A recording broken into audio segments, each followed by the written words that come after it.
Cronkite News starts now. Welcome to this Wednesday edition of Cronkite News. I'm Jordan Elder. And I'm Brady Klain. Thank you for joining us. Up first, Governor Doug Ducey is extending the Stay Home, Stay Healthy, Stay Connected executive order through May 15th. This comes the day before the order was set to expire. Ducey held a news briefing with Arizona Department of Health Services Director Dr. Kara Christ and Arizona Department of Emergency and Military Affairs Director Major General Michael McGuire. I want to just express my gratitude and appreciation for the cooperation, partnership, and support of the people of Arizona, and how grateful I am for the sacrifice. About an hour before the briefing was scheduled to start, the mayors of 3 major Arizona cities issued a statement urging Ducey to continue following CDC guidelines. Researchers at the University of Arizona are helping public health officials better prepare for the future by tracking traces of COVID-19 in wastewater. The university tweeted this photo, explaining the technology and resources they have when collaborating with the Water and Energy Sustainable Technology Center can help monitor the virus in communities not only in Arizona, but across the country as well. Arizona's 6th Congressional District Representative David Schweikert posted a few photos of the inside of the building when he took a trip there on World Water Day. The Centers for Disease Control and Prevention consider a trip to the grocery store an essential errand, recommending shoppers stay 6 feet apart and be wary of how much they come in contact with, and some stores are limiting how much you can buy of certain items. Cronkite News reporter Danielle Malkin questions panic buying and the behaviors that leave many without.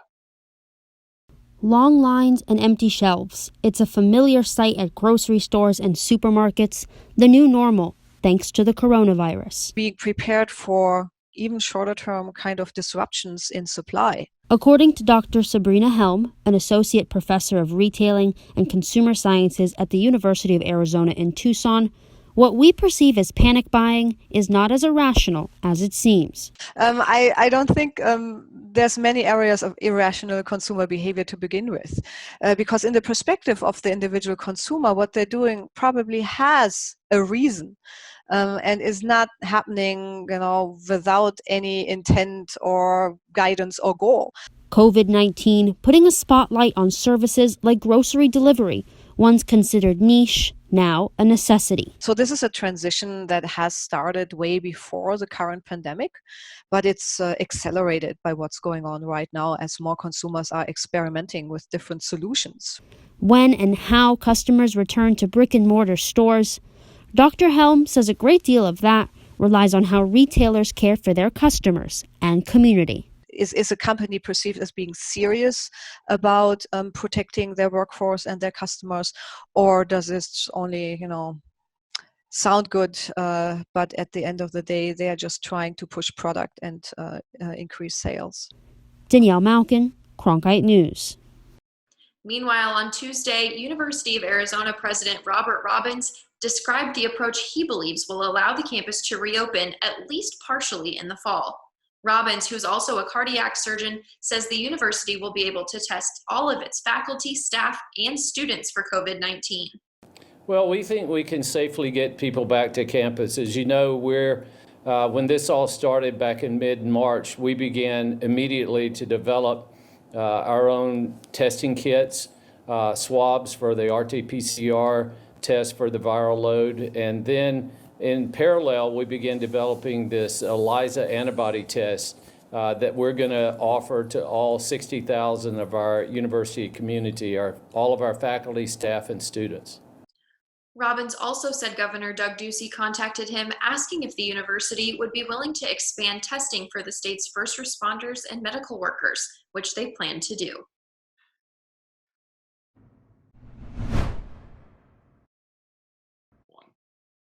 Graduation is right around the corner for some, and as part of our Acts of Humanity series, Cronkite News reporter Marcela Baeto spoke with parents of seniors from a local high school who have come together remotely to celebrate this milestone. The pandemic has parents finding creative ways to celebrate their graduating seniors one sign at a time. These students, like Julia Guerrero from Boulder Creek High School in Anthem, Arizona, are part of a worldwide wave of seniors whose graduation ceremonies have been canceled or postponed due to COVID-19. It first came out that the school's closing down, everything was just going through my head, all the last things that I got to do at the school. It was really upsetting. Julia's mom, Megan, saw that disappointment and came up with an idea to surprise her daughter and her classmates with these signs. She was, totally sad and upset when that Governor Ducey had announced that closure was going to be extended to the rest of the school year. You're going to have some sort of graduation. I said, I don't care what I have to do. We will figure it out. And because of that announcement, Megan started this Facebook page just 3 weeks ago to help connect the hundreds of families with graduating seniors. Once they tracked down the majority of the students, Julie and her mom set out on a long route to personally deliver and set up each sign on front yards. It took us a really long time. It was from 8 to 2, I think. Along with that 6-hour delivery route, Julie and her mom let parents pick up signs so they can surprise their seniors for themselves. We have a total of about 529 students that do have a sign. As support grew, more parents like Christine Smith wanted to help too. I started helping out by selling t-shirts, making t-shirts for the seniors and offering that aspect, something fun for them. Even though this wasn't the graduation Julia and her classmates were expecting, she says she's thankful to have a whole group of parents behind them during this time. This is something major that got taken away from us, and I appreciate my mom so much doing this for me. I can't even describe how thankful I am. Marcella Bayeto, Cronkite News. We want to hear from you about other acts of humanity during this crisis. If you or someone you know is stepping up to help others, please email us at cronkitenews@asu.edu. While many people across the country are still enjoying beautiful, warm spring weather in central Arizona, it's hot, really hot. Right now, the Phoenix area is experiencing its first heat wave of 2020. The average high temperature for this time of year in Phoenix is about 87 degrees. But Sunday, we set a new record, hitting 102 degrees. Some models show it could get as high as 107 tomorrow. The National Weather Service has issued an excessive heat warning throughout Thursday night, and that means you should try to stay indoors and drink plenty of water. Jordan Evans is standing by with our 8-day forecast. Jordan? Tracking your forecast from home, I'm Jordan Evans here with Cronkite Weather, and the heat is going to be the theme for our forecast this week as high pressure continues to build in, and we'll see those warmer days over the next couple of days before we get a little bit of a break in the weekend. Still warm by all means, but then our next ridge begins to build in next week, so temperatures are not going to be getting out of those triple digits anytime soon. Maybe a little bit this weekend, but still it's going to be pretty warm and definitely above average for at least the next 8 days. So speaking of that, records in jeopardy over the next couple of days. For today, we couldn't even tie or be just shy of that record of 105 set back in 1992. And then tomorrow, I think we're actually going to break the record as I'm going with the high of 105, potentially breaking that record of 102 set back in 1943 by 3 degrees. So today and tomorrow will definitely want to be the hottest days in that 8-day forecast, but still over the weekend and getting to next week, we're still looking at triple digits in that forecast. In the meantime, for the evening tonight, 102 still at 6 o'clock, and then 90s by 7 throughout the rest of the evening too. So pretty warm, if not hot evening for the valley this evening. You should have the AC going on there this evening there in your home. For tomorrow, check out temperatures at 8 o'clock. We're already into the low 80s. So again, we're talking about a very narrow window of being able to get outside and not be in this extreme heat. I mean, you're talking the early morning hours, potentially, before 10 or 11 a.m., and then not even until the sun begins to go down. As you can see, 90s are still in play there at 8 o'clock, and that 100 range is going to range in between 1 and about 6 p.m. tomorrow. I think these temperatures might be on the cooler side as I'm going with a high of 105 tomorrow, but still, we'll see that top out between 3 and 5 p.m. tomorrow. Could get some high cloudiness tomorrow, too, as some moisture comes up and over that ridge of high pressure, but still no rain at all in that forecast. For northern Arizona tomorrow, expect temperatures in the 80s for Window Rock, Show Low, Payson, and Sedona with a high of 88 there, and then 90s for places like Page, Kingman, and Holbrook, all getting up to the low 90s tomorrow, with overnight lows there in the 50s and 40s being that cool spot there in Flagstaff. High temperature there is 75. So pretty mild day in Flagstaff. That's probably going to be the only mild spot across the state for tomorrow.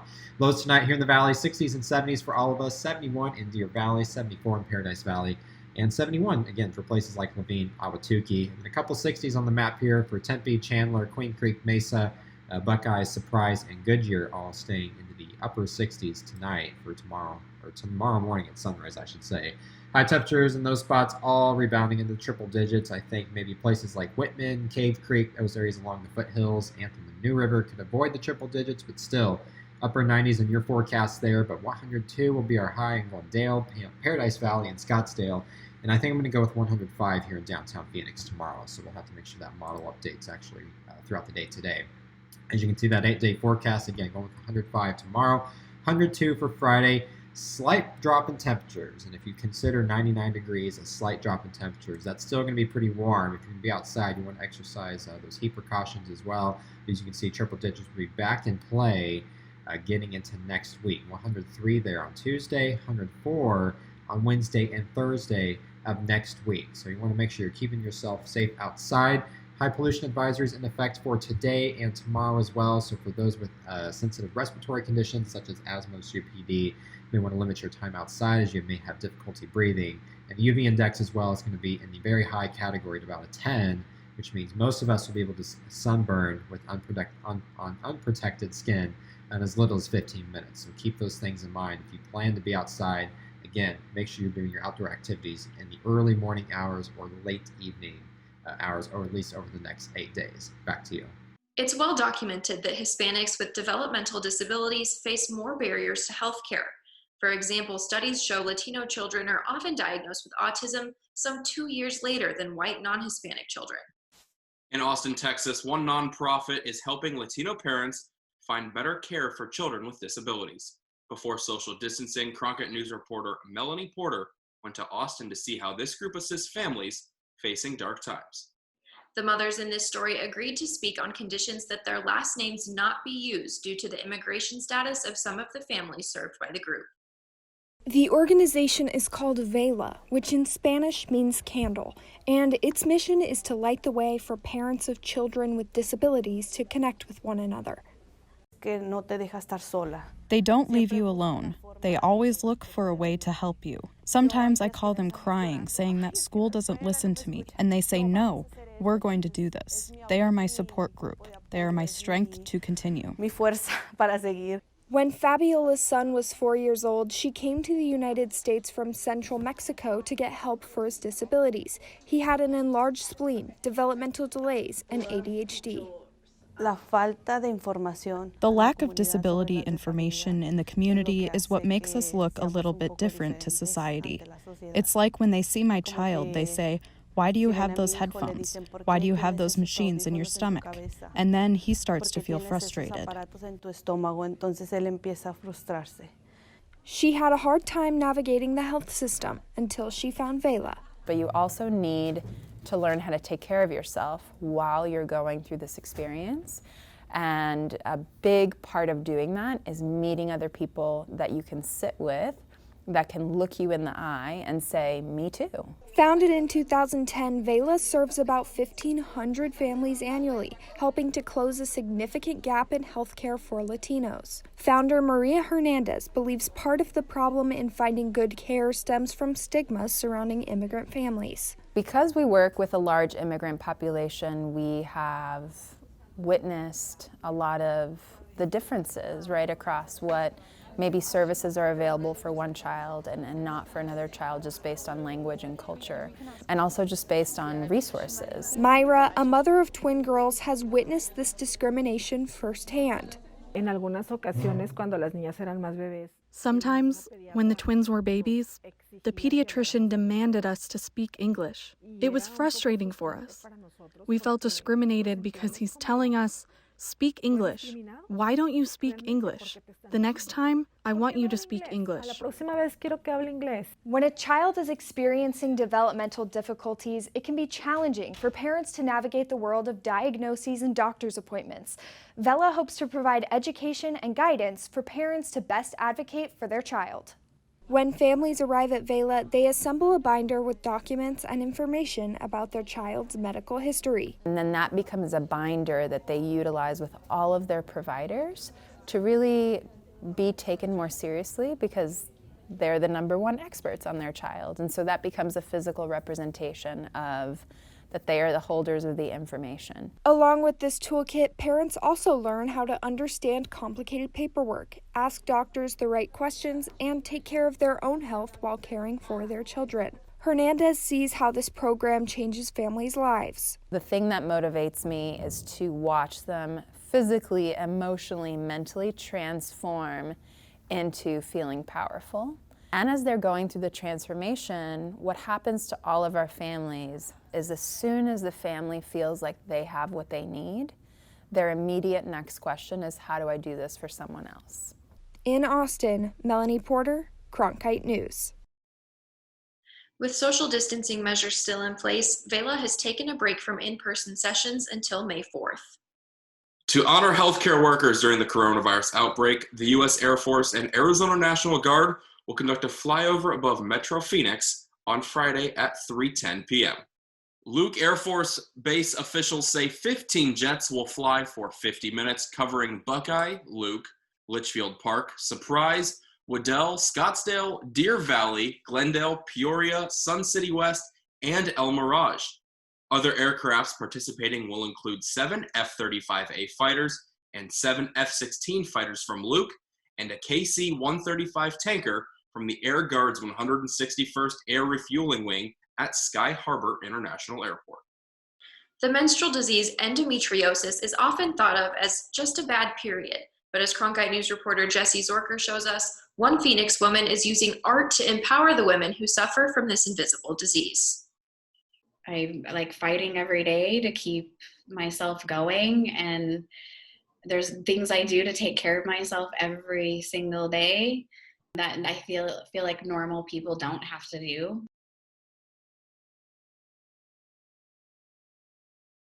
I started painting when I was younger, just kind of messing around, and then I got more serious about it after I graduated high school. I just continued and I couldn't stop.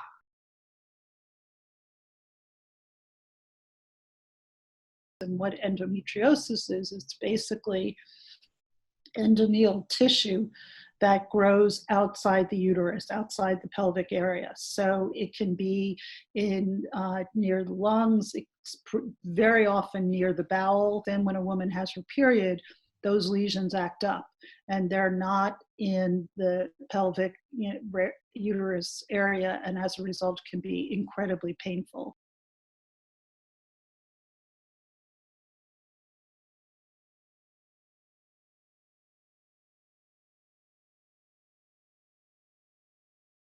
I didn't realize that the endo can take so much from me and do so much to my system. You don't realize it until it starts taking pieces of you, literally. It's affected every aspect of my life.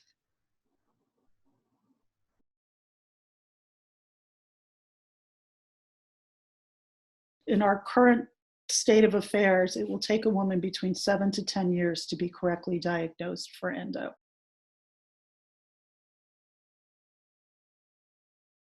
I decided that I wanted to create a series about what I was going through with endometriosis and the hysterectomy and the past surgeries that I've had and everything.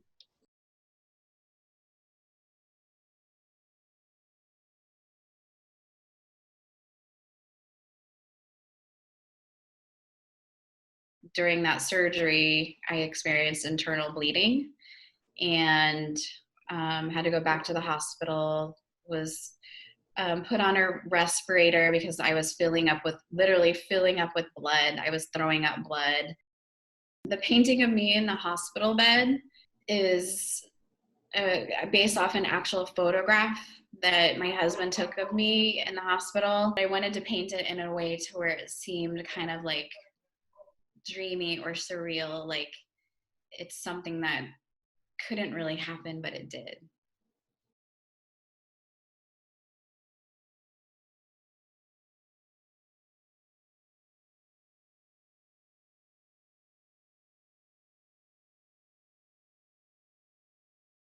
So sometimes the crow was me, sometimes the crow was the disease, and then the crow was also the storyteller.